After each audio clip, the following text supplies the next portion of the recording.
Wabarakatuh. Innal hamdalillah nahmaduhu wa nasta'inuhu wa nastaghfiruh wa na'udzu billahi min shururi anfusina wa sayyiati a'malina may yahdihillahu fala mudilla lahu wa may yudlil fala hadiya lahu ashhadu an la ilaha illallah wahdahu la syarika lahu wa ashhadu anna Muhammadan abduhu wa rasuluhu la nabiyya wa la rasula ba'dah. Allahumma salli wa sallim ala nabiyyina Muhammad wa ala alihi wa sahbihi wa man tabi'ahum bi ihsanin illa yaumil qiyamah. Ya ayyuhalladzina amanu taqullaha haqqa tuqatih wa la tamutunna illa wa antum muslimun. Ya ayyuhan nasu taqu rabbakumul ladzi khalaqakum min nafsin wahidah wa khalaqa minha zawjaha wa batha minhuma rijalan katsiran wa nisaa wattaqullaha allazi tasaaluna bihi wal arham innallaha kana 'alaikum raqiba. Ya ayyuhalladzina amanu taqullaha wa qulu qawlan sadida yuslih lakum a'malakum wa yaghfir lakum dhunubakum wa may yuti'illaha wa rasulahu faqad faza fawzan 'azima. Amma ba'du, fa inna asdaqal hadisi kitabullah wa khairal hadi hadi Muhammad sallallahu alaihi wasallam wa syarrul umuri muhdatsatuha wa kullu muhdatsatin bid'ah wa kullu bid'atin dhalalah wa kullu dhalalatin finnar.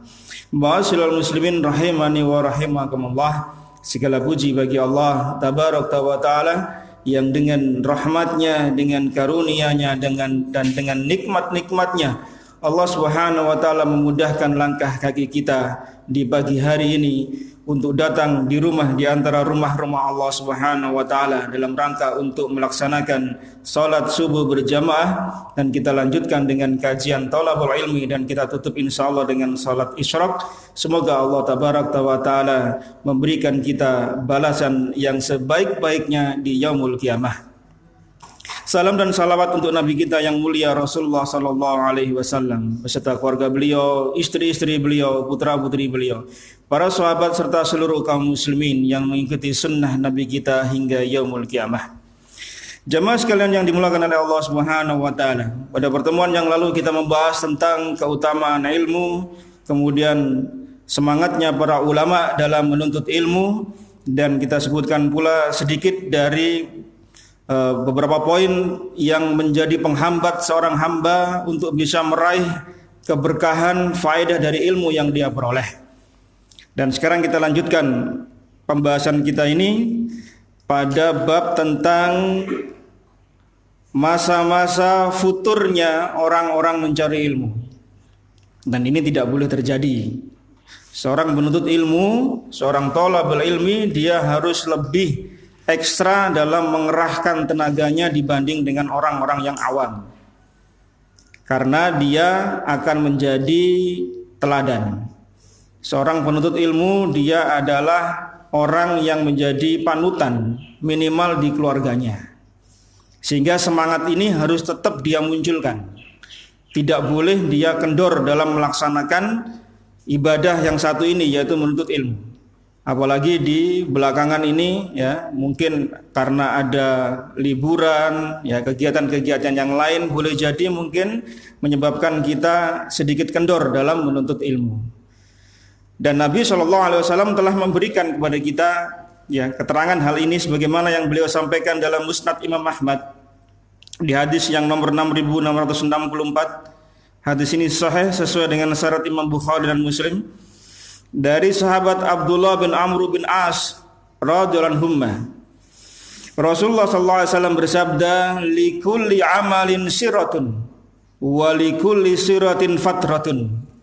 Setiap amal itu ada masa-masa semangatnya, dan masa-masa semangat itu ada masa-masanya fatrah, futur. Ada masa-masanya kendor, ada masa-masanya lesu, ada masa-masanya sedang mungkin rasa-rasan bahasa kita. Maka kata Nabi SAW, faman kanat fatratuhu ila sunnati faqad aflaha. Maka barang siapa yang ketika kendornya, ketika dia lelahnya, ya ketika dia tidak bersemangatnya dalam menuntut ilmu tapi masih dalam koridor di atas sunnah Nabi, mungkin kendornya karena dia melaksanakan hal-hal yang lain tetapi masih dalam koridor sunnah Nabi, maka dia orang yang beruntung. Karena boleh jadi dia ada kesibukan-kesibukan yang lain, nanti kita sebutkan tanda-tanda orang yang sedang futur, apa yang sedang dia alami. Maka kemudian kalau dia masih di atas sunnah Nabi, maka beruntunglah dia. Tetapi sebaliknya kata beliau, wa man kanat ila ghairi dalik faqad halaka. Barang siapa yang ketika kendornya, ketika dia futurnya itu tidak di atas sunnahku, maka celakalah dia, binasalah dia.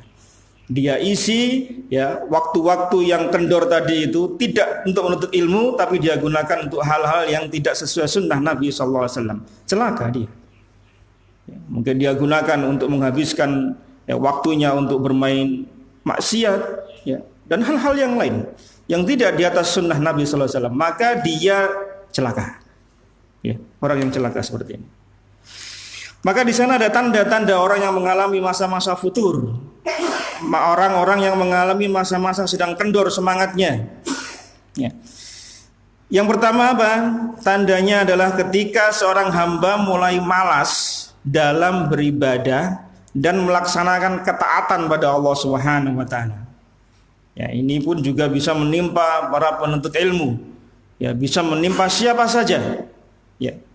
Maka ketika kita sedang masanya ada malas, tadi Nabi sudah menyebutkan masa-masa amal itu ada masa semangat, ada masa kendornya. Ya. Tetapi kalau masa kendor itu terus berkelanjutan, ini bahaya. Bahayanya Mas kan. Ya. Ini salah satu cirinya apa? Yaitu cirinya orang-orang munafik. Malas beribadah. Lihat Allah Subhanahu wa taala berfirman dalam surah At-Taubah di ayat yang ke-54. Di sana Allah berfirman, wala ya'tunas salata illa wahum kusala wala yunfikuna illa wahum karihun. Dan tidaklah orang-orang munafik itu melaksanakan salat dalam keadaan kusala, malas. Dan tidaklah mereka mengeluarkan harta mereka, infak mereka ya, karena mereka enggan, terpaksa. Kalaulah tidak karena celaan dari para sahabat-sahabat Nabi sallallahu alaihi wasallam atau manusia secara umum, mereka enggak akan berinfak, enggak akan melaksanakan salat. Kenapa? Ya karena malas awalnya. Ini sifat fisiknya, sifat dari orang-orang munafik. Yang di lain ayat Allah Subhanahu wa taala sebutkan, wa idza qalu ila salati qamu kusala yura'una an-nasa wa la yadhkuruna Allaha illa qalila. Dalam surah An-Nisa ayat 142. Allah sebutkan di sana tiga ciri khasnya orang-orang munafik. Yang kalau mereka berdiri salat mereka malas, kalaupun mereka berdiri sholat karena riak, dan kalaupun berdiri mereka riak sholat itu, sedikit sekali mereka mengingat Allah Subhanahu wa taala. Allah sebutkan dalam satu ayat itu tiga ciri orang munafik sekaligus. Malas beribadah, kalaupun beribadah mereka riak. Kemudian yang ketiga, karena riaknya tadi, maka jadilah dia orang yang sedikit sekali mengingat Allah dalam ibadahnya. Mengapa jemaah sekalian? Orang riya itu kok menjadi sedikit sekali mengingat Allah Subhanahu wa taala. Kata Syekh As-Sa'di rahimahullah, beliau menyebutkan bahwasanya orang mukmin itu hatinya senantiasa diliputi oleh kesenangannya pada Allah Subhanahu wa taala. Kecintaannya beribadah pada Allah Subhanahu wa taala. Sehingga relung hatinya itu penuh dengan kecintaan pada Allah. Sedikit sekali ya, orang-orang mukmin itu mengharap hatinya itu diisi oleh pujian manusia, maka mengingatnya Allah lebih banyak daripada mengingatnya pada manusia. Sementara orang-orang munafik, mengapa kok mereka sedikit sekali mengingat Allah? Kenapa? Karena relung hati mereka sudah dipenuhi dengan pujian-pujian manusia. Itu yang menyebabkan kemudian orang munafik itu sedikit sekali mengingat Allah Subhanahu wa taala. Kalau perlu sholatnya, kalau perlu ibadahnya, dang selesai, dang cepat selesai. Ya, hanya sekedar gugur kewajiban saja. Ya, menuntut ilmu juga demikian. Ya, sekedar hanya dia hadir di majelis ilmu dan pulang dan selesai mengerjakan yang lain. Nah, ini bisa menjadi ciri-ciri orang yang sedang kena futur. Ini bisa menimpa siapa saja, Mas. Ya, bisa menimpa siapa saja. Bahkan sampai-sampai kemudian Nabi SAW mencela seorang sahabat yang tidak disebutkan namanya dalam hadis riwayat Bukhari di hadis nomor 1152. dari sahabat yang mulia pula Abdullah bin Amr bin As radhiyallahu anhu. Ya, beliau mengatakan, "Ya Abdullah, la takun misla fulan." Wahai Abdullah bin Amr bin As, jangan kau seperti si fulan. Nabi enggak menyebut nama karena enggak penting namanya. Yang penting perbuatannya yang diingkari oleh Nabi sallallahu alaihi wasallam. Apa perbuatan orang yang diingkari Nabi itu? Kana yaqumul lail fataraka qiyamul lail. Dahulu dia itu berdiri menegakkan salat malam, sekarang dia tinggalkan. Dicela oleh Nabi sallallahu alaihi wasallam. Beliau menasihati kepada Abdullah bin Amr bin As, dan ini nasihat pula untuk kita. Apalagi seorang penuntut ilmu, dia harus lebih banyak yang meluangkan waktunya untuk berlezat-lezat dengan Allah Subhanahu wa taala, di antaranya di sepertiga malam terakhir. Jangan sampai seorang penuntut ilmu itu tidak melaksanakan qiyamul lail. Ya. Bahkan sebagian ulama menyebutkan itu termasuk aib. Ya, seorang penuntut ilmu tidak melaksanakan qiyamul lail, ya, dan witirnya itu termasuk aib bagi mereka. Karena itu cahaya bagi seorang mukmin, jemaah sekalian. Ya. Kemudian yang kedua apa?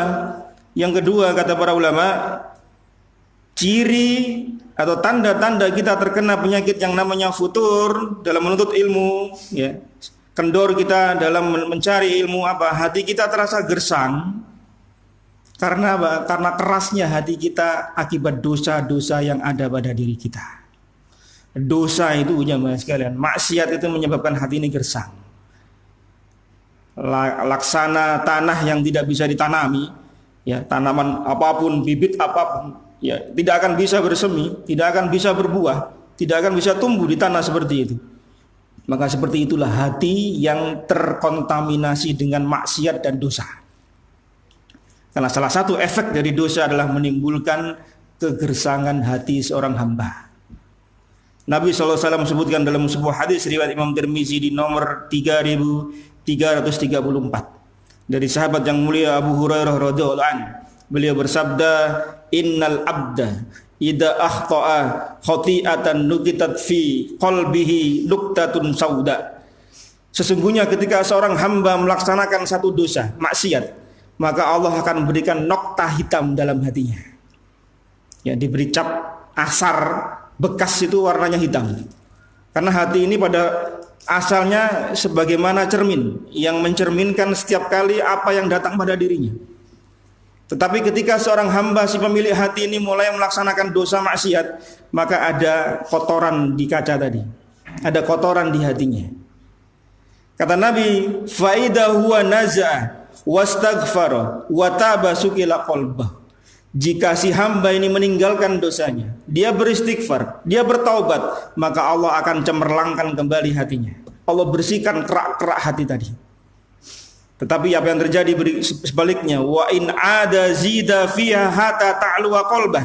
Tapi jika dia mengulang dosa yang sama atau dia tambah dosa yang lain, dia tidak taubati, dia tidak istighfari, dia tidak tinggalkan dosa tadi, maka kerak itu semakin terus mengeras. Maka itulah yang dimaksud kata Nabi sallallahu alaihi wasallam dalam ayat Allah Subhanahu wa taala, "Kalla bal rana ala qulubihim ma kanu yaksibun." Ya karena sebab apa yang mereka lakukan, Allah berikan cap, Allah berikan noktah, Allah berikan kotoran di hatinya. Kalau orang sudah terkotori dengan dosa-dosa yang dia lakukan, hatinya ini penuh dengan kerak-kerak, dia tidak kikis, dia tidak bersihkan dengan taubat, istighfar, dan dia tinggalkan dosa, maka hati ini, jemaah sekalian, ibarat tanah yang gersang tadi. Dia tidak bisa menyerap kebaikan-kebaikan, tidak bisa menumbuhkan tanaman-tanaman yang seharusnya bisa dipetik oleh si pemiliknya. Gak ada manfaatnya artinya kemudian. Nah, yang seperti ini, jemaah sekalian, bahaya. Karena dosa ini tidak boleh dianggap sepele. Sekecil apapun dosa yang kita lakukan, tetaplah dia sebuah dosa. Sebagaimana yang dikatakan Bilal bin Sa'ad, salah seorang murid dari Ibnu Mas'ud radhiyallahu anhu, atau murid Ibnu Abbas radhiyallahu anhu, ya, seorang tabi'in, beliau mengatakan, "La tanzuru ila sigaril ma'siyah, walakin inzur man 'asaitah." Jangan kau melihat pada maksiat yang kau lakukan. Besar, ini kecil, enggak apa-apa. Tapi lihatlah kepada siapa engkau melakukan maksiat. Dosa besar kita maksiat pada Allah, dosa kecil pun kita maksiat pada Allah tabaraka wa ta'ala. Apa yang membedakan kita? Kita kadang terlalu meremehkannya, Mas sekalian. Ya, dosa-dosa kecil, dosa kecil saja. Istighfar hapus. Jangan remehkan. Tidak ada dosa kecil kecuali dia istighfar, dan tidak ada dosa besar kecuali dia bertaubat dan beristighfar. Bahkan seorang sahabat yang mulia Ibnu Mas'ud radhiyallahu anhu mengatakan, ciri orang mukmin dan ciri orang yang gemar bermaksiat dalam urusan dosa ini ya. Dalam Bukhari di nomor 6308 beliau mengatakan, innal mu'min yara dzunubahu ka'annahu qa'idun tahta jabalin yakhafu ay yaqa'a alaih. Seorang mukmin jika melihat dosa berhadapan dengan maksiat itu seolah-olah dirinya sedang duduk di bawah gunung yang siap meruntuhi dirinya. Itu orang mukmin. Jadi nggak menganggap sepele kalau kita ada erupsi Gunung Semeru, pada lari semua. Ini orang mukmin seperti itulah. Gunung ini mau runtuh, menimpai dirinya yang ada di bawahnya, dia pergi. Itulah dosa yang sedang dihadapi seorang mukmin. Tapi lihat orang yang berbuat fajir, yang suka berbuat dosa. Apa kata beliau? Wa innal fajir yara dzunubahu kadubabin marra ala anfi. Orang yang suka berbuat maksiat, orang fajir itu melihat dosa itu seperti lalat yang hinggap di hidungnya. Ditepis, datang lagi, hanya lalu saja, tidak membahayakan dirinya. Itulah orang-orang fajir yang suka berbuat maksiat, menganggap dosa itu sepele. Orang mukmin tidak demikian, karena efeknya itu akan berantai. Banyak kita jumpai perkataan para ulama dan pembahasan para ulama tentang efek-efek dari dosa. Mungkin kawan-kawan kita bahas bagaimana dampak dari dosa yang dilakukan seorang hamba. Ini salah satunya adalah gersangnya hati seorang hamba. Ini menyebabkan kemudian apa? Ya futur. Futur dalam melaksanakan ketaatan pada Allah. Di antaranya yang kita maksud di sini adalah dalam menuntut ilmu. Jadi ketika kita sedang malas menuntut ilmu, ketahuilah itu karena dosa yang kita lakukan. Kita malas untuk bangun malam, sholat, itu karena dosa yang kita lakukan. Maka jangan anggap sepele sebuah dosa, hatta dosa yang namanya dosa kecil. Karena para ulama sepakat membahas dosa itu menjadi dosa besar dan dosa kecil. Ijma' ulama, walaupun di sana ada perbedaan pendapat ulama apakah ada dosa besar dan dosa kecil, tapi mereka sepakat bahwasanya dosa itu terbagi menjadi dua. Karena kadarnya memang yang berbeda. Tetapi jangan pernah sepelekan yang namanya dosa-dosa kecil. Anas bin Malik radhiyallahu anhu mengatakan dalam hadis riwayat Bukhari di nomor 6492, beliau mengatakan, innakum lata'maluna a'malan hiya adaku fi a'yunikum minasy-sya'r. Kalian, ini beliau berkata pada para tabi'in, kalian menganggap sebuah dosa itu sebagaimana rambut yang satu helai ini sedang jatuh. Ini para tabi'in. Ya, beliau berkata kepada para tabi'in generasi setelah Nabi SAW, kalian menganggap satu dosa itu sebagaimana seutas rambut. Padahal kami, kata Anas bin Malik, in kunna na'uddaha ala ahdin Nabi SAW. Padahal dosa yang kalian anggap ringan sebagaimana rambut yang sehelai tadi, di sisi kami bersama Nabi SAW, al-mubiqat, dosa yang membinasakan. Lihat bagaimana waroknya para sahabat Nabi SAW perihal dosa. Karena mereka mengetahui bahwasanya dosa ini bukan perkara sepele, efeknya besar. Itu maka salah satu ya yang menyebabkan seorang hamba sedang futur, salah satunya karena dosa yang dia lakukan. Yang ketiga, apa tanda-tanda orang sedang futur, sedang malas, sedang kendor dalam menuntut ilmu? Adalah karena kesibukan mengurus dunia. Sibuk ngurus dunia, mulai banyak pekerjaan, mulai banyak orderan, mulai banyak job-joban, mulai banyak, ya sudah banyak kerjaan. Bandingkan dengan ketika kita tidak banyak pekerjaan. Majelis mana saja kita datangi, jauh pun kita tempuh, jam berapapun kita samperin. Kenapa? Kosong, tidak banyak kerjaan. Coba begitu banyak kerjaan, begitu banyak job-joban, begitu banyak orderan. Sebentar, masih belum selesai nih. Sebentar, masih banyak ini. Alasan banyak aja mas. Dunia. Maka kata Nabi SAW dalam hadis riwayat Muslim di nomor 2742 dari sahabat Abu Sa'id Al-Khudri radhiyallahu anhu, beliau mengatakan mensifati tentang dunia. Apa kata beliau? Innad dunya khulwatun khadiratin. Dunia itu hijau, enak dipandang, manis, lezat, hijau. Gambaran tentang sesuatu yang nikmat itu hijau, manis, itu sesuatu yang enak. Dunia kayak gitu ya Mas. Dunia yang kita ini ada di atasnya, yang kita mengais rezeki di atasnya, yang kita membina rumah tangga di atasnya, modelnya kayak gitu. Nabi mensifati dunia itu hijau, manis, lezat, enak lah pokoknya. Wa innallaha mustahlifakum fiha fayanzuru kaifa ta'malun. Kemudian Allah memberikan kepada manusia untuk menguasakan dunia ini. Silakan olah dunia ini. Silakan engkau cari perbendaharaan-perbendaharaan dunia. Silakan olah dunia ini. Silakan. Ya, gunakan sumber daya yang kita punya untuk mengolah kebaikan-kebaikan dunia. Apa kata Nabi sallallahu alaihi wasallam? Fayanzuru kaifa ta'malun. Kemudian Allah hendak melihat amal yang kalian lakukan. Dunia diserahkan pada kita karena kita khalifah di atas muka bumi ini. Silakan diolah dunia ini karena dunia ini untuk kita memang. Wasilah untuk kita. Gambarnya gini jamaah. Kita ini kan diperintahkan oleh Allah, ya, wa ma khalaqtul jinna wal insa illa liya'budun. Kita kan beribadah pada Allah. Kalau kita di full di pressure dengan ibadah terus, ada bosannya enggak? Ada bosannya. Maka Allah kasih dunia untuk hiburan kita, untuk perhiasan kita, wanita, anak-anak, dan seluruh isinya itu perhiasan untuk kita. Sebab apa? Kita enggak bosan untuk melaksanakan ibadah ini. Tapi yang salah ketika sampingan tadi, hiburan tadi menjadi tujuan utama, itu yang keliru. Sehingga kemudian visi misi kita untuk ibadah terbengkalai. Itu yang salah. Maka Nabi mensifati dunia itu hijau, manis, enak, iya, untuk hiburan kita supaya kita tidak bosan ibadah. Dikasih hiburan, kasih anak, istri, wanita, kecintaan kita pada perhiasan dunia. Dan Nabi mengatakan perhiasan yang Nabi sukai apa? Salat, wanita, dan parfum. Itu perhiasan jemaah sekalian, dan itu mubah, diperbolehkan, tapi jangan sampai menjadi orientasi kita tertuju ke sana yang lebih besar. Maka ketika orientasi dunia kita lebih besar, maka fayanzuru kaifa ta'malun. Allah tidak melihat amal kalian seperti apa. Maka kata Nabi sallallahu alaihi wasallam di akhir hadis itu, beliau mengatakan fattaqud dunya wattaqun nisa. Takutlah kalian pada fitnah dunia, takutlah kalian pada fitnah wanita. Nabi tutup hadis itu dengan demikian.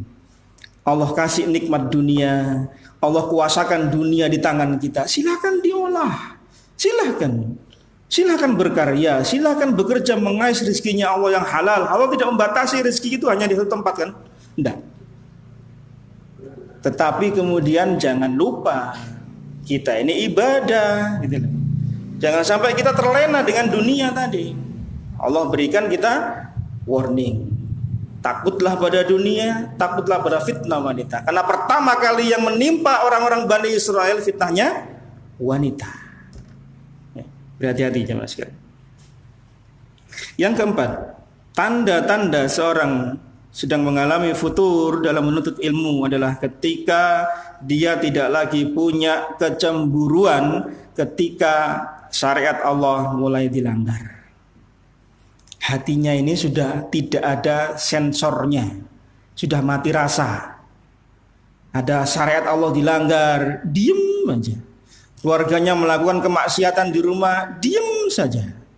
Bahaya. Berarti hati kita ini sedang kena futur. Ya. Karena seseorang ketika terkena satu hal yang sama terus menerus, maka sensornya hati itu akan berkurang. Sehingga menganggap yang terus menerus tadi itu satu kebenaran, satu kebiasaan. Contoh, orang melihat satu hal yang ya mungkin seorang wanita yang tidak memakai hijab, ya terbuka auratnya sebagiannya. Mungkin pertama kali kita melihat memalingkan wajah, astagfirullah. Dua kali, astagfirullah, mulai berkurang. Palingannya tidak sekeras ketika yang pertama kali. Ketiga, keempat, kelima, dan seterusnya, apa yang terjadi? Biasa. Karena sering dilihat soalnya, sehingga hati yang terpapar hal seperti itu, sensornya berkurang. Ya, itu fitrahnya manusia seperti itu.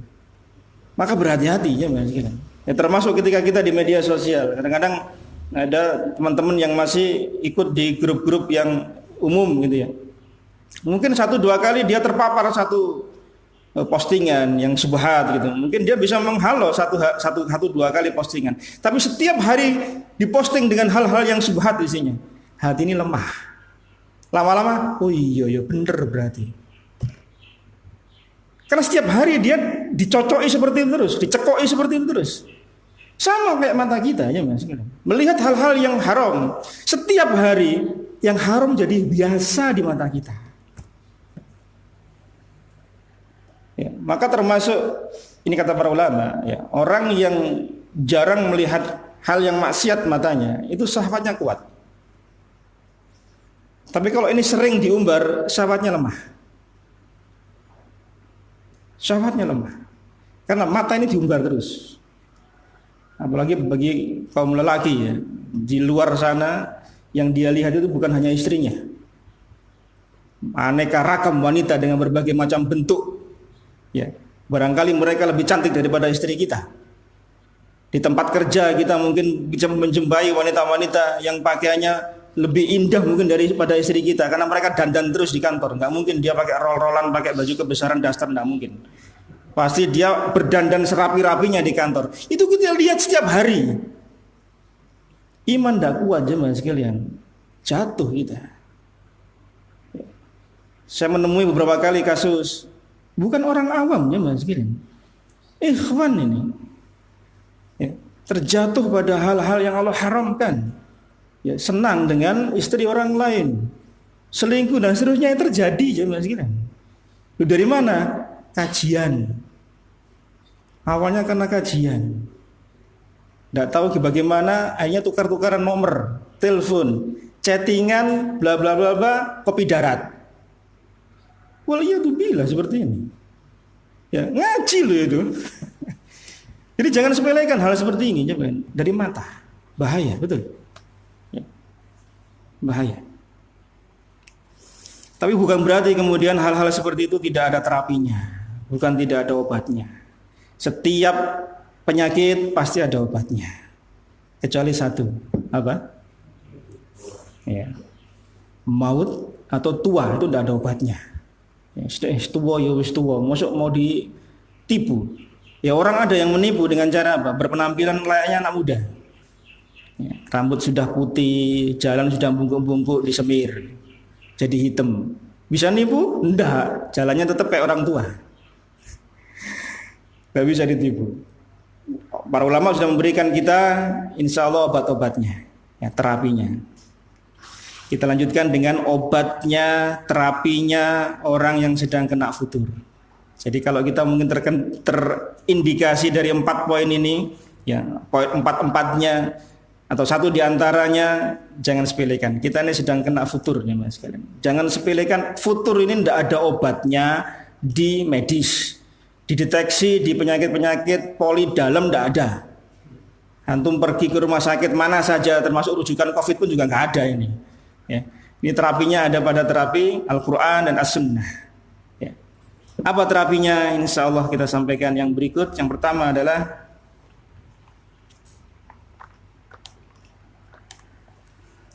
menyadari bahayanya penyakit ini. Itu pertama kali harus kita tanamkan.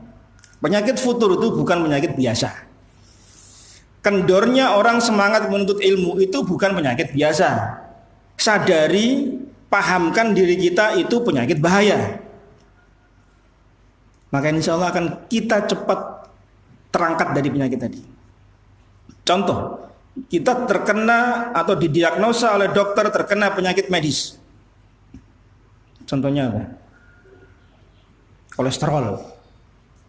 Kalau orang sudah tahu dia kena kolesterol plus darah tinggi, kira-kira apa yang akan dia hindari sementara? Tidak boleh makan jeruan, tidak boleh makan gorengan, kan begitu. Dia tahu, kenapa? Kalau dia makan itu kumat nanti. Karena dia tahu ini bahaya bagi dirinya. Obat dia minum, pantangan-pantangan dari dokter dia hindari, bukan mengharamkan ya, karena nggak boleh mengharamkan apa yang Allah haramkan, nggak boleh. Menghindari. Karena satu saat boleh jadi dia disembuhkan oleh Allah, kemudian dia makan lagi, boleh kan? Nggak boleh mengatakan ketika dia kolesterol darah tinggi, ada disuguhi kambing, oh jangan, haram bagi saya kambing. Krengsengan kambing, gulai kambing haram. Lu nggak boleh bilang haram, dari mana? Ini halal ini. Sementara saya nggak makan ini. Insya Allah bulan depan saya bisa makan, kan gitu. Karena Allah sembuhkan dirinya. Dia tahu penyakit medis yang dia hadapi, maka dia apa? Waspada. Karena dia tahu bahayanya penyakit ini. Itu medis loh jemaah sekalian. Loh bagaimana dengan penyakit ini? Ya sama. Sadari ini penyakit berbahaya. Ini penyakitnya ciri khasnya orang munafik. Malas beribadah itu ciri khasnya orang munafik. Ya jangan diikuti. Segera bangkit. Jangan sampai jatuh 10 tangga, kita naiknya hanya 2 trap, 2 tangga, berat yang 8, ya Mas. Pernahkah kita mengalami lama nggak datang di majelis taklim, lama nggak kumpul sama teman-teman kita, terus kemudian berkumpul pertama kali, apa yang kita rasakan? Kaku, kiku, dan seterusnya. Seolah-olah semua mata tertuju pada diri kita, padahal nggak ada yang memperhatikan kita. Seolah-olah di majelis itu semua memperhatikan dirinya, mempertanyakan kenapa engkau nggak datang di majelis taklim. Seolah-olah seperti itu, padahal nggak ada apa-apa. Perasaan kita mengatakan demikian. Ya. Nah, kalau ini nggak dipupus ya Mas, nggak segera bangkit, orang terpuruk terus, terpuruk pada kemalasan dia dalam menuntut ilmu. Coba lihat, perhatikan sifat sholatnya orang munafik. Orang munafik itu kalau sholat itu last minute masalah. Di injury time.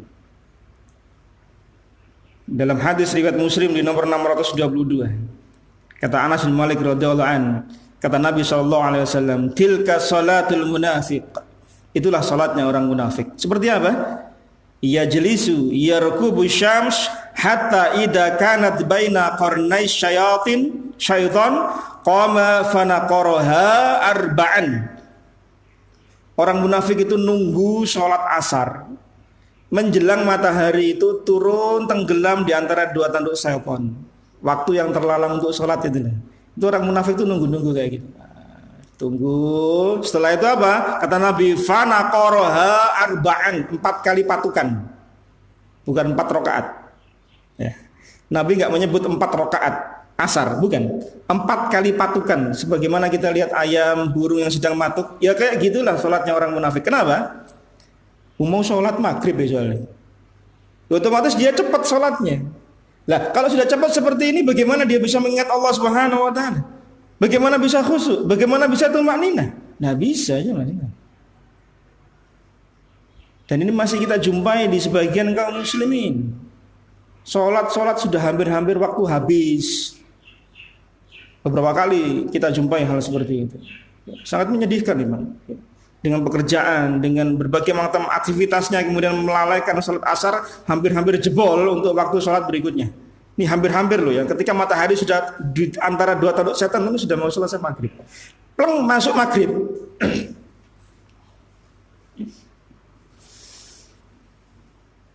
La yadhkurullah fiha illa qalila. Sedikit sekali mereka mengingat Allah Subhanahu wa taala. Ya, maka berhati-hati jemaah sekalian, sadari ini penyakit berbahaya, ya jangan diabaikan. Yang kedua, apa terapinya? Bertemanlah dengan orang-orang yang soleh. Ini terapi yang sangat manjur ya untuk kita bisa terangkat dari kemalasan kita dalam menuntut ilmu, dalam ibadah dan seterusnya. Karena kalau pertemanan kita ini dengan orang-orang yang malas ibadah pula, jadilah malas kita. 2 orang malas, ya, 1 orang malas berkumpul dengan 1 orang malas, jadilah 2 orang malas. Tapi kalau dia berkumpul dengan orang-orang yang soleh, minimal dia terangkat sedikit demi sedikit. Ya paling tidak sungkan lah. Kalau dia nggak sholat, dia nggak ibadah, dia nggak talim, minimal sungkan pertama kali. Lama-lama kemudian jadi terbiasa. Kita pun dulu juga demikian ketika masih kecil kok. Sama orang tua kita, ingatkah kita ketika orang tua kita ngajari sholat, kita kadang lari sono, lari ke sono. Ya. Saya masih ingat dulu di belakang ayah saya dulu sholat itu, saya kadang masih tertawa-tawa, masih main-main. Memori yang tidak bisa saya lepas itu. Karena apa? Masih kecil. Ya kita nyadari itu bukan hal yang benar, tapi kita masih kecil, ya seperti itulah. Ya, tapi kalau sudah besar kemudian masih main-main, ya berarti bukan orang yang mengerti ilmu. Ya. Ada orang sholat itu lihat pintu dibuka masih gini. Itu orang sudah dewasa loh jemaah. Masih nengok. Ya kalau anak kecil itu enggak apa-apa itu. Lihat temennya, kan aku teko ya. Ini orang sudah dewasa masih nengok. Ada gerakan kepala untuk nengok gitu. Ada gerakan kepala lihat jam dinding di atas. Cek suwi ini sholatnya gak mari-mari. Ada seperti itu jemaah. Ya, Masya Allah. Ya. Karena berteman dengan orang-orang yang baik sebagaimana yang Allah Subhanahu wa taala sebutkan dalam surah At-Taubah di ayat yang 119. Di sana Allah memerintahkan kita agar senantiasa bersama dengan orang-orang yang baik. Ya ayyuhalladzina amanu taqullaha wa kunu ma'as shadiqin. Dalam surah At-Taubah 119. Wahai orang-orang yang beriman, bertakwalah kalian pada Allah dan bersamalah kalian dengan orang-orang yang shadiq. Ini perintah Allah agar kita senantiasa bersama-sama. Ya, tidak memisahkan diri dari jamaah. Ya, karena kalau orang biasanya kalau sendirian itu ya dia nggak akan ada yang mengawasi. Maka Nabi membuat permisalan apa? Permisalan orang yang berteman dengan orang yang baik dan teman yang buruk sebagaimana kita berteman dengan teman penjual minyak wangi dan pandai besi. Ya. 3 yang Nabi sebutkan berteman dengan teman baik yaitu orang penjual minyak wangi. Kita diberi minyak wanginya. Kalau kita tidak diberi, kita beli darinya. Kalaupun tidak diberi dan tidak beli, maka kita berteman seharian saja, kumpul dengan penjual minyak wangi, ikut wangi. Artinya apa? Kebaikan dari teman soleh itu minimal orang yang akan melakukan maksiat tertahan. Sungkan, mau berbuat dosa sungkan. Konconane ustad, konconane wong sing ngaji, sungkan minimal. Mau ndak sholat sungkan, minimal seperti itu. Ya, kalaulah tidak kemudian dia akan mendapatkan kebaikan-kebaikan dari apa? Nasihat-nasihatnya, dari doa-doa teman-teman yang saleh. Begitu temannya nggak datang, kemana si fulan nggak datang? Oh sakit, bla bla, doakan. Ini kan kebaikan. Bukan teman yang baik. Ya, kalau teman tidak baik nggak akan seperti itu jemaah. Nggak datang ya dibiarkan. Bahkan kalaupun datang di majelis taklim akan diribui. Kalau perlu nggak usah datang, digembosi.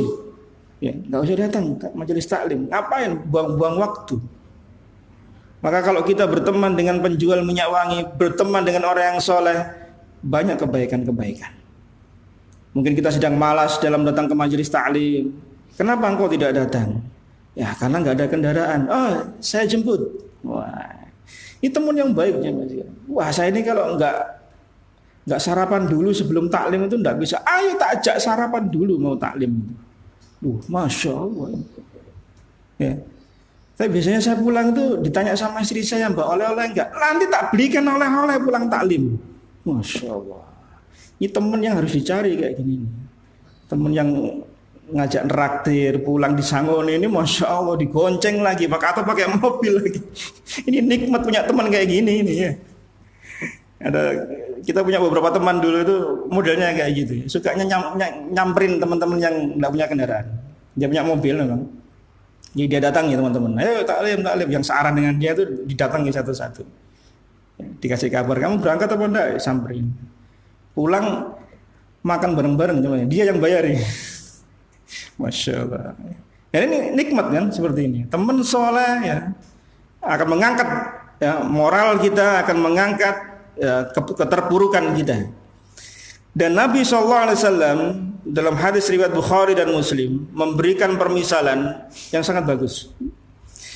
Manusia dengan manusia itu kan gampang interaksinya kan, ya, gampang terpengaruh gitu loh. Ya. Yang awalnya tidak baik jadi baik atau sebaliknya. Jangankan manusia dengan manusia, manusia dengan hewan. Itu manusia bisa terkontaminasi dengan hewan. Gak percaya? Di Bukhari Muslim disebutkan oleh Nabi SAW. Di Bukhari nomor 3301, di Muslim nomor 52. Apa kata beliau? Wal fakhru wal khuyala fi ahlil khayli wal ibili. Bangga diri, sombong itu ada pada orang yang menggembalakan kuda dan onta. Orang punya onta, orang punya kuda itu terkena imbasnya jadi sombong dan suka bangga diri. Boleh jadi karena mahalnya ontanya, boleh jadi karena gagahnya kudanya. Si pemiliknya ini, penggembalanya ikut-ikutan jadi sombong. Loh, manusia terpengaruh dengan hewan loh. Apalagi manusia sama manusia lebih gampang sak jenis kok. Nah, ini yang bukan sejenis loh, manusia sama hewan ini. Wal faddadina ahlil bawair was sakina fi ahlil ghanam. Dan ketenangan itu ada pada orang yang menggembala domba. Orang gembala domba itu tenang, sakinah kata Nabi sallallahu alaihi wasallam. Maka hikmah para anbiya sebelum menjadi rasul, sebagian besar mereka adalah penggembala kambing. Termasuk Nabi kita sallallahu alaihi wasallam dengan upah sekian rit, ya, separuh dari dirham kalau tidak salah. Ya, beberapa rupiah kalau kita mungkin berapa ribu gitulah. Diberikan pada pamannya Abu Thalib untuk membantu warga ekonominya Abu Thalib. Karena beliau adalah anak yang berbakti pada orang yang membesarkan dirinya. Ya, selama masih kecil kan beliau ikut Abu Thalib. Ya. Beliau tahu kesulitan kehidupannya Abu Thalib, punya anak banyak. Karena maka beliau kemudian menggembala ternak milik orang-orang Mekah, kemudian bayaran itu diberikan pada Abu Thalib pamannya. Itu Nabi kita sallallahu alaihi wasallam, dan nabi-nabi yang lain pun juga demikian. Kenapa? Membina mental mereka, membina karakter mereka menjadi orang yang sakinah, tenang. Domba itu enggak gampang loh, jangan sekalian. Kita mungkin enggak pernah gembalakan domba loh kita.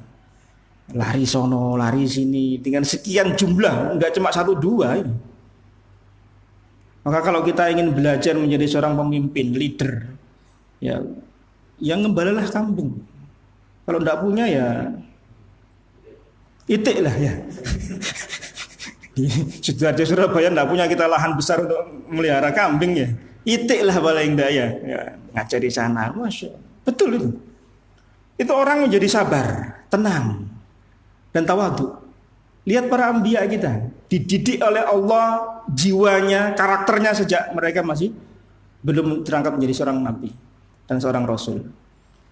Artinya apa jemaah sekalian? Hadis ini memberikan faedah pada kita. Manusia itu gampang terpengaruh gitu loh.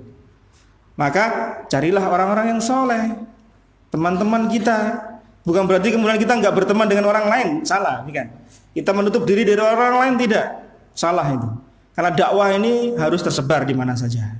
Bukan hanya di lingkungan kita, bukan hanya teman-teman kita yang sama, juga harus tersebar di tempat lain. Lah apa fungsinya kita belajar, kita berdakwah hanya untuk lingkup kita, kan nggak ada manfaatnya. Semua masyarakat harus bisa merasakan kebaikan-kebaikan dari dakwah sunnah yang kita sampaikan. Semua harus bisa merasakan. Jangan kita kemudian dicap eksklusif gara-gara apa? Ya seputaran kita lah yang bisa menikmati, enggak. Orang tua kita, kerabat kita, tetangga-tetangga kita, orang-orang yang kita kenal, siapa saja. Sampaikan kebaikan, maka insya Allah akan kebaikan itu memberikan warna pada mereka. Bukan kita yang diwarnai loh ya, kita mewarnai mereka. Yang ketiga, apa terapinya? Kalau kita merasa berat dalam melaksanakan ibadah, karena kita biasanya melaksanakan ibadah itu ngoyo biasanya. Kadang-kadang istilah rok-rok kasem itu muncul pada diri kita. Tahu rok-rok kasemnya? Asem itu kalau dirok, digoyang, itu langsung runtuh semua. Setelah itu tidak ada lagi. Nggak ada yang bisa dijatuhkan. Orang ibadah yang kalau hanya fokusnya seperti itu, pasti dia akan berhenti suatu saat. Dia baca Quran, bosen, nggak baca Quran lagi. Dia infak, bosen infak, nggak infak lagi. Seperti itu contohnya.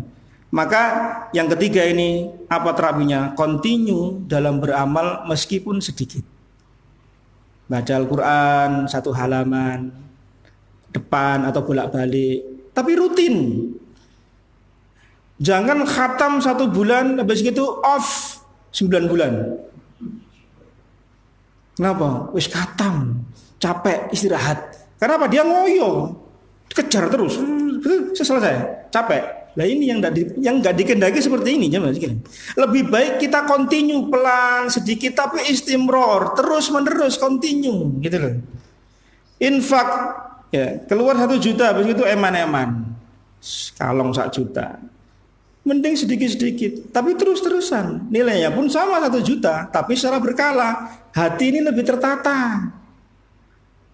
Amal apa saja, antum coba praktekkan, itu continue sedikit tapi terus-terusan. Daripada kita melaksanakan semua ibadah itu terus, blek, begitu selesai. Pengen sholat malam 11 rakaat, Al-Baqarah dibaca semua, dek. Besok capek, praisi gak sholat sih. Gue 2 hari lagi baru sholat 3 hari. Iyo nek bangun. Baca yang continue aja, yang terus kecil tapi terus-terusan. Contoh baca Al-Quran tadi lah, 1 halaman tek. Tapi terus-terusan itu lebih mudah kita baca, lebih mudah kita praktekkan daripada kita menghabiskan bacaan dalam 1 waktu selesai. Untuk memulai kembali biasanya berat. Ya, maka continue itu adalah kuncinya. Nabi SAW mengatakan dalam hadis riwayat Muslim nomor 782 dari Aisyah radhiyallahu anha, beliau mengatakan ahabbul a'mali ila Allah taala adwamuha wa in qal.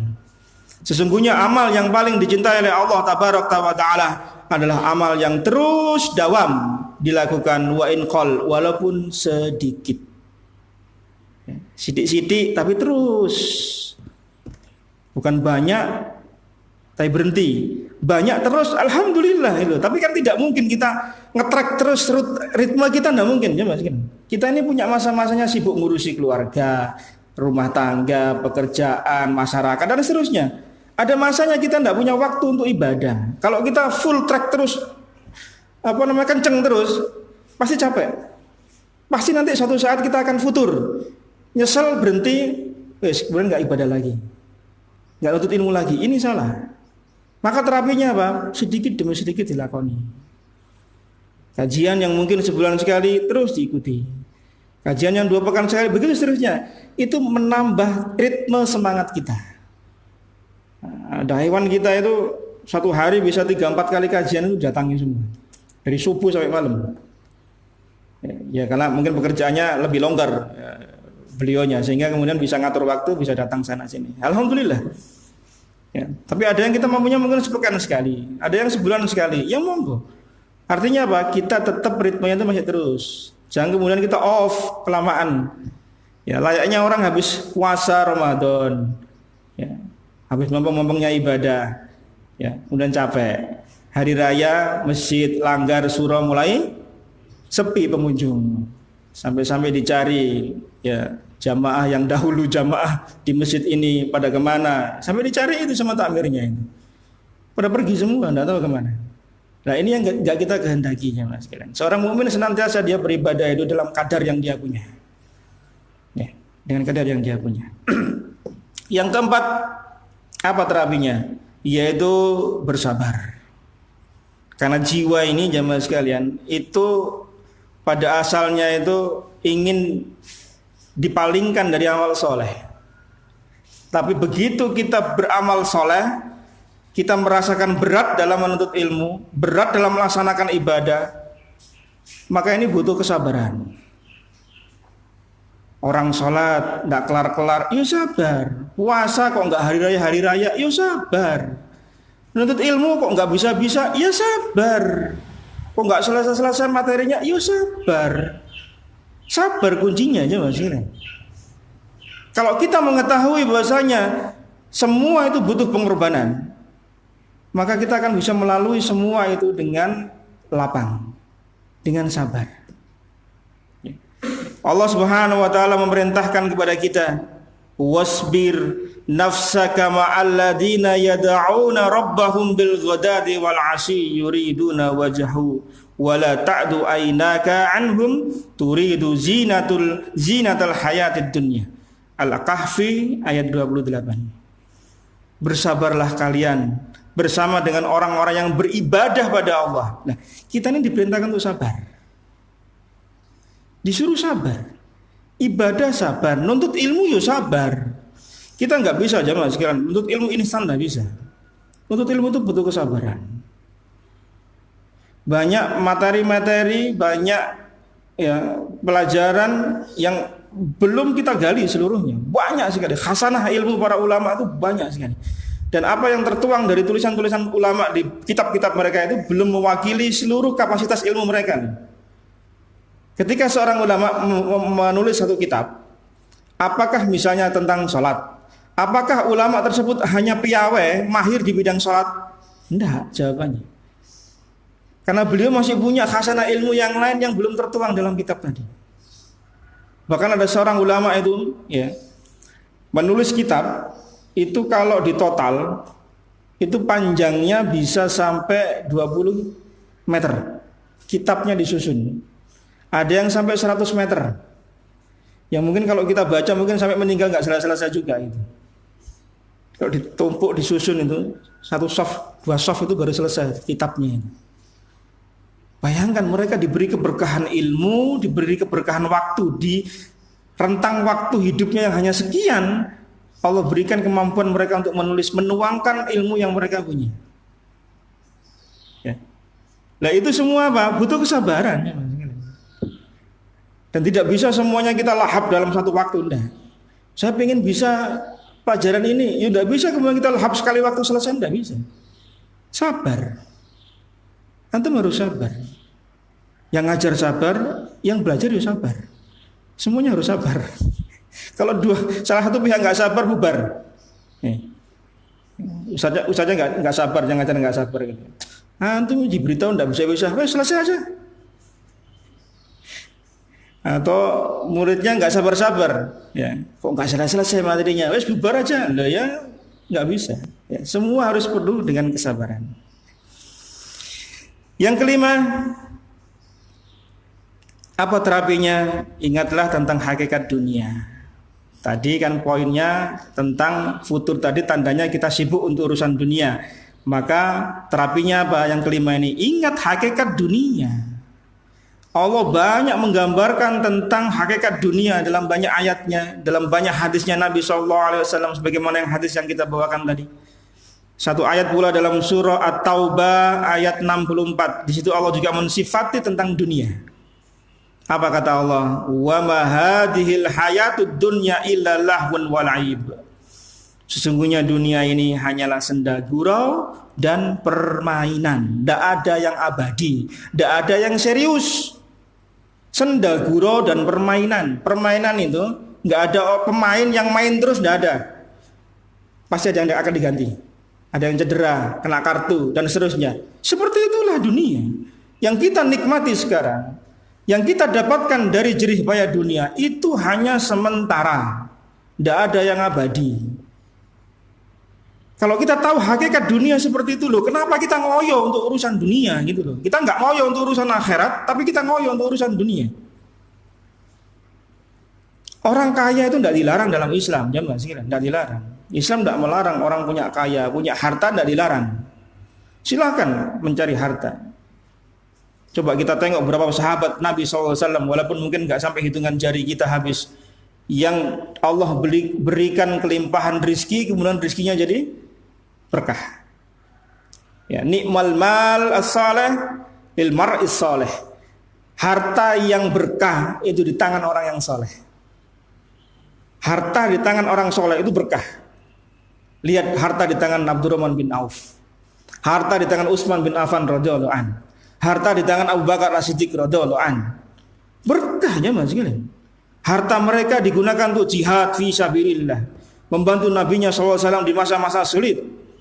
Yang orang berinfak, bersedekah di masa-masa sulit itu lebih berkah. Artinya keberkahannya lebih banyak dibanding dengan di masa-masa yang setelahnya. Ya, Allah sebutkan tentang orang-orang yang hijrah setelah Fathul Makkah, atau di tafsir yang lain yaitu ketika selesai perjanjian Hudaybiyah.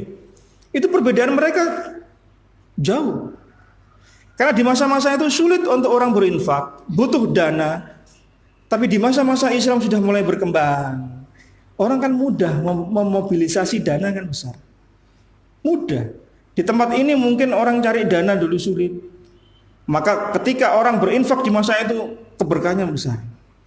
Dibanding dengan yang setelahnya kemudian masa-masa itu mulai banyak yang hadir, mulai ramai, itu berbeda. Bukan berarti kemudian tidak ada pahalanya, semua dapat pahala, tapi nilai keberkahannya tentu lebih berkah yang di masa-masa sulit, di masa-masa awal. papat alas. Ya, dengan di masa berkembangnya tempat itu berbeda. Keberkahannya berbeda. Lihat di masa Utsman bin Affan radhiyallahu anhu ketika beliau membeli sumur dari orang Yahudi, berkahnya luar biasa. Harta beliau melimpah ruah. Sampai sekarang beliau masih punya nama rekening di Saudi dengan nama Utsman bin Affan radhiyallahu anhu. Hartanya terus mengalir. Ada seorang miliarder di Saudi yang punya sekian hektar pohon kurma, 1000 pohon kurma yang senantiasa panennya itu diinfakkan di jalan Allah Subhanahu wa taala. Berkah ya Mas. Maka harta di tangan orang yang beriman, yang soleh itu berkah. Senantiasa dia ingat dunia. Ya. Yang terakhir, tidak kalah pentingnya adalah kita berdoa pada Allah Subhanahu wa taala. Jangan lupakan setelah faktor-faktor yang sifatnya ikhtiari, lahiriah, maka jangan lupakan faktor doa. Kita kadang senantiasa itu mengandalkan yang sifatnya fisik, yang sifatnya lahiriah, lupa sama doa. Padahal doa itu senjatanya kaum muslimin. Maka banyak-banyaklah berdoa, diantaranya doa yang tertera dalam Bukhari di nomor hadis 6363 dari Anas bin Malik radhiyallahu anhu. Ini doa agar kita tidak malas. Doa agar kita optimis. Ya. Saya bacakan doanya. Allahumma inni a'udzubika minal hammi wal hazn. Ya Allah, sesungguhnya aku berlindung kepadamu dari keraguan dan kesedihan. Ya, minal hammi wal hazn. Dari keraguan dan kesedihan. Ragu dari apa? Ragu dari masa depan. Nanti saya kalau belum mau menikah, gimana cara menghidupi keluarga saya ya? Penghasilan saya cuma segini. Ragu-ragu. Sudah menikah, mau punya anak, ragu-ragu lagi. Gimana nanti kalau nanti melahirkan, nanti membiayai. Sudah anaknya lahir, sudah besar, ragu-ragu lagi untuk membiayai sekolah. Begitu seterusnya kan? Itu menghinggapi kita semuanya kadangnya makin ragu-ragu. Maka berdoa sama Allah berlindung dari keraguan untuk masa depan. Wal hazn dari apa? Dari kesedihan. Kesedihan apa? Dari yang telah lewat. Aduh, kemarin kok kenapa saya nggak begini? Kenapa nggak saya begitu? Kenapa dulu masih kecil nggak banyak thalabul ilmi? Kenapa kecil nggak banyak menghafal Al-Quran? Sedih. Maka berlindung dari kesedihan yang telah lalu. Jadi doa yang awal ini kita berlindung dari keraguan yang akan datang. Masa-masa yang akan datang. Takut dengan bayang-bayang kita. Ya, mau nikah nggak nikah-nikah apa? Gak ada biaya. Takut. Akhirnya dilamar duluan sama orang, sedih baru kemudian. Oh banyak itu kayaknya. 2 orang bersahabat, kemudian yang satu mengidamkan seorang akhwat, tapi nggak ngomong-ngomong. Yang satunya berani langsung datang ke orang tuanya. Diiyakan dapat yang satunya. Yang satunya jadi sedih. Kenapa? Loh, dia yang lebih dulu senang sama yang akhwatnya tadi. Ya dia ragu-ragu soalnya, mau nikah maju enggak. Pekerjaan saya cukup enggak? Ini ragu-ragu. Dia lupa bahwasanya Allah itu maha kaya. Engkau menikah Allah kayakan kan begitu. Maka salah satu resep kalau kita ingin kaya apa? Menikah. Pasti Allah akan kayakan. Ustaz, saya sudah menikah Ustaz, tidak kaya-kaya. Apa solusinya? Jawab sendiri ya. Saya gak jawab. Ayatnya kan demikian. Ya kamu masih bujangan nikah, tak kayakan. Dikayakan sama Allah yang fakir itu. Saya sudah nikah, sudah sekian tahun ini. Kok enggak kaya-kaya? Ya silakan cari sendiri jawabannya. Kemudian doa berikutnya wal ajzi wal kasal. Dari kelemahan dan kemalasan. Lemah itu jamaah sekalian, dia tidak punya daya, tidak punya upaya. Kalau malas belum tentu dia tidak punya daya, tidak punya upaya. Punya tenaga, iya, tapi malas. Itu kena doa tadi. Maka minta sama Allah wal kasal. Ya, doa agar kita tidak malas dalam ibadah. Ini penting jamaah sekalian. Badan kita kuat, kita punya segala macam sumber daya untuk kita bisa berangkat taklim. Malasnya datang. Lihat kisahnya Ka'ab bin Malik radhiyallahu an, yang beliau tertinggal dari perang Tabuk. Apa yang menghalangi Ka'ab bin Malik radhiyallahu an enggak ikut perang? Apa yang menghalangi? Apakah beliau tidak muda? Muda, paling muda di antara orang yang ditahdir sama Nabi sallallahu alaihi wasallam selama 40 hari itu. Di antara 3 orang ini Ka'ab paling muda. Apakah Ka'ab enggak punya kendaraan? Punya. Apakah Ka'ab tidak punya peralatan perang? Punya. Apa yang menghalangi? Ya tadi itu, mau berangkat enggak jadi. Enggak jadi. Bolak-balik itu enggak jadi berangkat. Semua sudah menyiapkan persiapan peralatannya. Ka'ab itu cuma mondar-mandir enggak. Bukan berarti orang yang malas itu enggak punya apa-apa jemaah sekalian. Dia punya tenaga, punya kemauan, punya segala macam. Tapi dia malas. Maka minta sama Allah berlindung dari sifat malas. Ya. Wal bukhli wal jubn. Dari sifat bakhil dan penakut. Ya. Wal bukhl, bakhil, wal jubn, takut. Kenapa Nabi menggabungkan bukhl dengan jubn? Bakhil ya dengan penakut. Karena kalau orang sudah bakhil itu dia takut untuk hartanya lepas dari dirinya, maka berlindung dari hal yang seperti ini. Dan Nabi tutup doa itu dengan wa dhala'id daini wa ghalabatir rijal. Ya Allah, aku berlindung dari lilitan hutang dan penindasan manusia. Orang kalau dililit hutang itu tertindas ya Mas. Tidak merdeka, tidak bebas.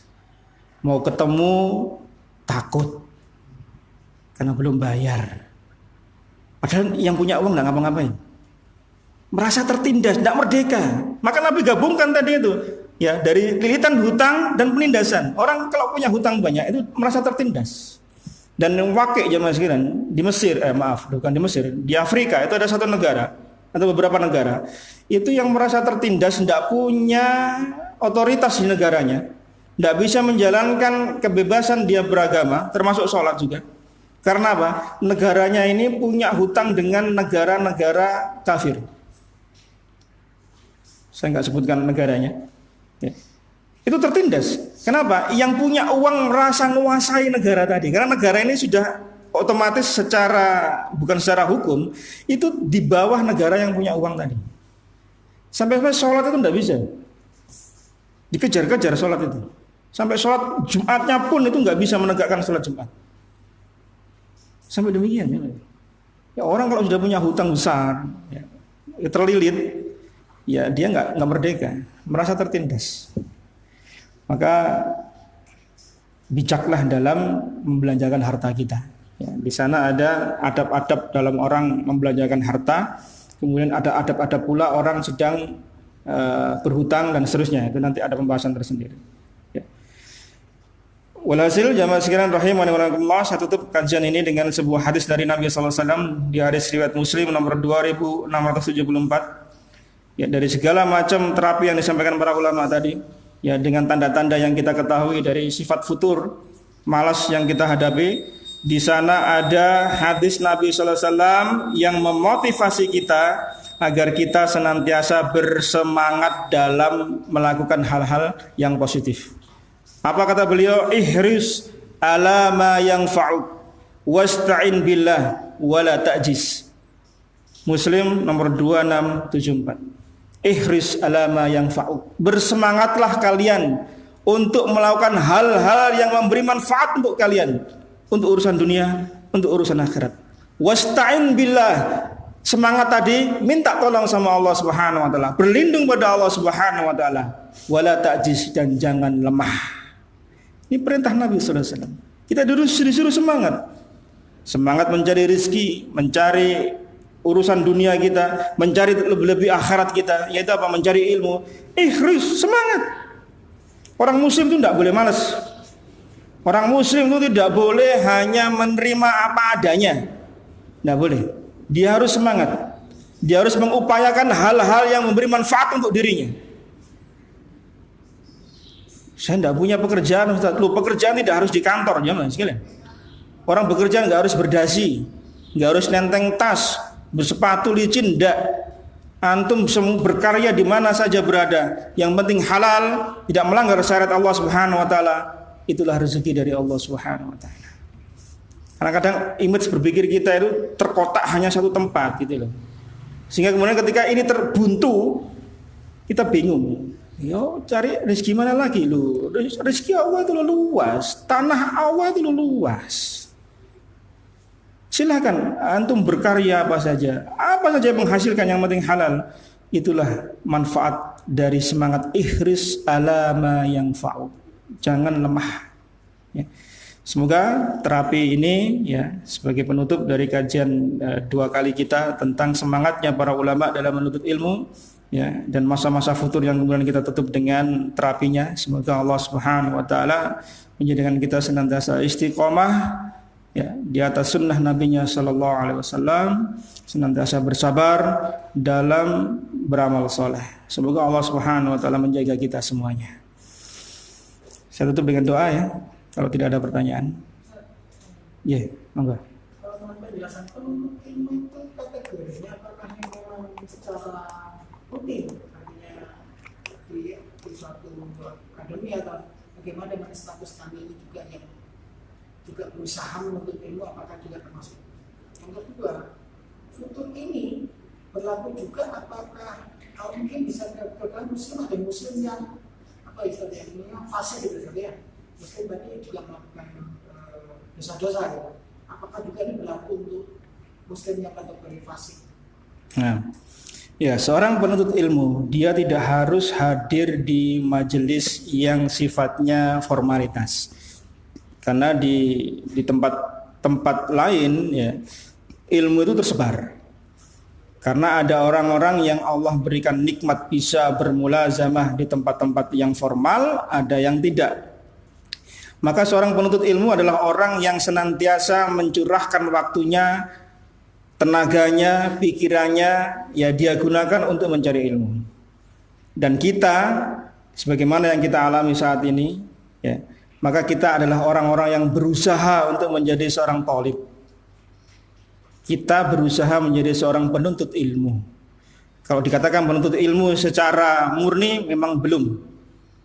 Karena seorang penuntut ilmu secara murni itu dia dari bangun tidur sampai tidur lagi isinya nuntut ilmu saja. Tetapi kita seling-selingi dengan berbagai kesibukan kita kan, urusan dunia kita dan seterusnya. Maka kita menjadi orang yang berusaha menjadi orang yang thalabul ilmi. Mudah-mudahan ini menjadi kebaikan untuk kita semuanya. Yang kedua, orang yang sedang kita bicarakan ini adalah orang-orang yang secara fitrah adalah orang-orang yang sedang sehat, lurus fitrahnya. Tidak terkena pada orang-orang yang pada asalnya adalah orang-orang yang fasik, fajir. Tidak. Kalau orang-orang yang fasik dan fajir adalah orang-orang yang memang sudah drop terus. Tapi bukan tidak mungkin Allah memberikan hidayah orang ini kemudian naik sedikit demi sedikit. Tidak sedikit jemaah sekalian. Orang yang awalnya terjatuh pada maksiat, maka kita tidak boleh memandang orang yang melakukan maksiat, dosa itu dengan pandangan sinis, cibir, tidak boleh. Apa yang kita lakukan? Doakan mereka, ajak mereka. Itulah dakwah jemaah sekalian. Tapi tentu dengan uslub tentang metode yang disampaikan oleh Nabi Sallallahu Alaihi Wasallam. Bukan kemudian kita berbaur. Ya, ada orang misal orang melakukan judi, bukan kita berdakwanya dengan ikut judi di sana, kemudian kita sambil dakwah, enggak. Ada orang minuman keras, kita ikut di majelis minuman keras sambil nerangkan, yo enggak akan kena aja mas sekalian. Orang mabuk antum kasih dalil, ya bisa botol ini melayang. Bukan kebaikan yang kita peroleh malah. Maka ada tempatnya, tapi bukan berarti kemudian kita menjauhi mereka secara total, tidak. Terutama di keluarga kita, ini paling penting ya mas. Ya, keluarga kita jangan abaikan mereka, jangan abaikan mereka. Ya, karena kita nanti akan ditanya oleh Allah Subhanahu Wa Taala tentang orang-orang terdekat kita soalnya, sebelum masyarakat kita dan seterusnya. Ya, maka orang yang seperti ini futur ini pada asalnya terkena pada orang-orang yang sehat fitrahnya. Ya. Tapi orang-orang yang sudah terjatuh pada kefasikan, ya, orang-orang yang fajir, orang-orang munafik ini nggak masuk pada pembahasan ini. Tetapi dia sudah jatuh lebih dulu, gitu loh. Dia sudah terjatuh pada hal yang, tapi bukan berarti saya katakan tadi bukan tidak mungkin Allah Subhanahu Wa Taala memberikan hidayah, karena hidayah ini tangan Allah Subhanahu Wa Taala. Tugas kita menyampaikan bayan, menyampaikan irsyad, menyampaikan hidayatul irsyad, ya. Kita sampaikan tentang dalil-dalil dalam Al-Qur'an, pemahaman. Dan ingat jemaah sekalian, saya nasihatkan pula pada diri saya pribadi pula. Kalau kita sedang menyampaikan hal, ya, mengajak pada orang yang sifatnya hal-hal yang tidak baik dari yang mereka lakukan, jangan hanya isinya ancaman saja. Kalau kamu tidak sholat, kamu begini begitu, orang akan semakin jauh. Tapi sampaikan pula tentang rahmat kita, kasih sayang kita pada mereka. Yang ini yang kadang jauh dari diri kita. Ketika kita memberi nasihat, isinya ngancam-ngancam orang tok gitu. Kalau nggak ada solusinya satu. Yang kedua, nggak ada sifat rahmat dari apa yang kita sampaikan.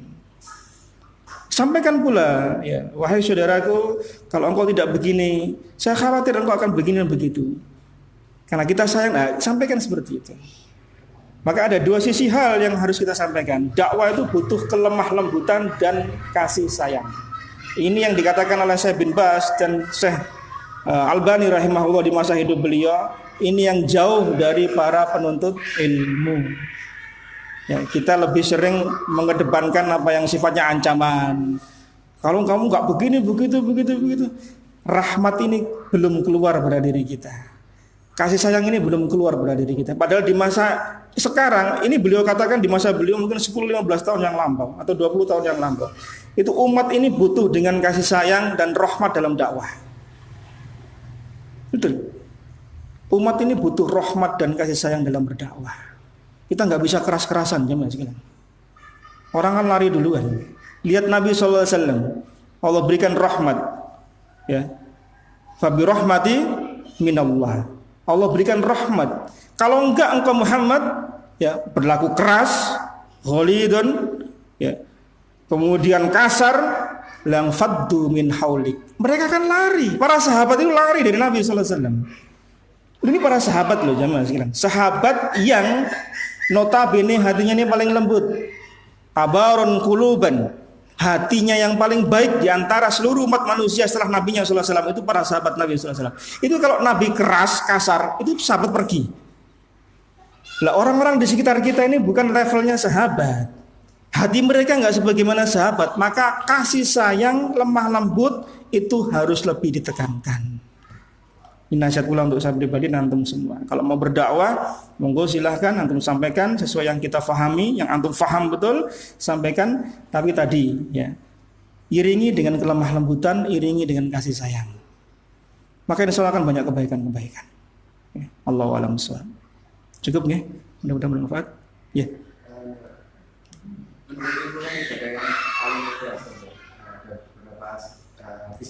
Iya.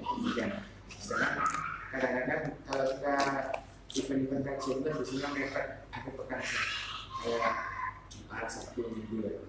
Di Selasa itu kebiasaan orang tua saudara itu datang ke sana. Kita prioritaskan yang mana Ustaz? Seperti itu. Oh, Masya Allah. Ya. Soalnya sering itu beruntung ya. Minggu ini saudara dari keluarga istri, depan juga dari ini. Akhirnya lolos terus. Iya. Ya, karena mungkin rutinitas kita itu tidak sama sebagaimana orang-orang salaf terdahulu, ya. Sehingga kita ini punya libur pekanan itu di Sabtu dan Ahad. Dan Sabtu dan Ahad itu biasanya digunakan, ya, di waktu-waktu sela itu untuk kemudian melakukan hal-hal yang lain. Kalau kita boleh jadi kita sudah mengagendakan ikut kajian. Tapi keluarga yang lain atau orang lain agendanya apa? Kunjung ke sanak saudara, silaturahim. Maka jika ada waktu yang bersamaan seperti itu, terutama keluarga kita, ya, terutama lagi orang tua kita, maka layani mereka. Ya, menjamu tamu, menghormati tamu, terutama orang tua itu lebih diutamakan. Ya. Karena menuntut ilmu, mencari ilmu, boleh jadi kita bisa tidak di hari itu, bisa di waktu lain. Tetapi berkumpul dengan keluarga, menjumpai sanak kerabat, terutama orang tua kita, itu tidak bisa kita lakukan setiap saat. Kecuali yang sudah ketemu setiap hari karena di rumahnya bareng, tidak masalah kalau itu. Tapi yang mungkin di luar kota, yang mereka meluangkan waktu datang ke kita, apa ya kemudian Ya sepurane ya, tak ngaji sih aku. Kayaknya gimana ini? Kok sepertinya itu ditinggal kita ini. Maka sampaikan kalau misal ya kajian itu penting sekali, maka sampaikan uzur pada orang tua kita atau kerabat kita. Sampaikan uzur. Ya. Mungkin waktu ini saya tidak bisa bertemu, atau mungkin kita akan nanti. Kalau misal kita nggak bisa bertemu, ganti kunjungan pada hari yang lain kita yang datang. Ganti. Jangan kemudian kita nggak menggantinya gitu loh. Nanti seolah-olah kita ini menjadi orang yang hanya mementingkan diri kita sendiri. Sementara mereka mungkin sudah meluangkan waktu di hari itu, mereka mengosongkan kegiatan untuk datang kepada kita. Tapi yang jelas silaturahim, terutama ayah, ibu, orang tua kita itu lebih diutamakan. Itu termasuk bakti yang utama setelah ibadah pada Allah Subhanahu wa taala. Sementara menuntut ilmu bisa di lain waktu, bisa di media yang lain, bisa dengan wasilah yang lain. Kita tidak bisa datang di majelis taklim langsung, mungkin bisa kita baca, kita bisa dengarkan hasil kajian dan seterusnya dan seterusnya. Mudah-mudahan niat baik kita Allah catat dengan kebaikan, kita datang di majelis ilmu. Ya, Allahu a'lam bishawab. Cukup? Mudah-mudahan manfaat. Allahu a'lam bishawab. Mungkin jika ada yang kurang saya mohon maaf. Kita tutup dengan doa kafaratul majlis. Subhanakallahumma bihamdika asyhadu an la ilaha illa anta astaghfiruka wa atubu ilaik. Wassallallahu ala nabiyyina Muhammad walhamdulillahirabbil alamin. Assalamualaikum warahmatullahi wabarakatuh.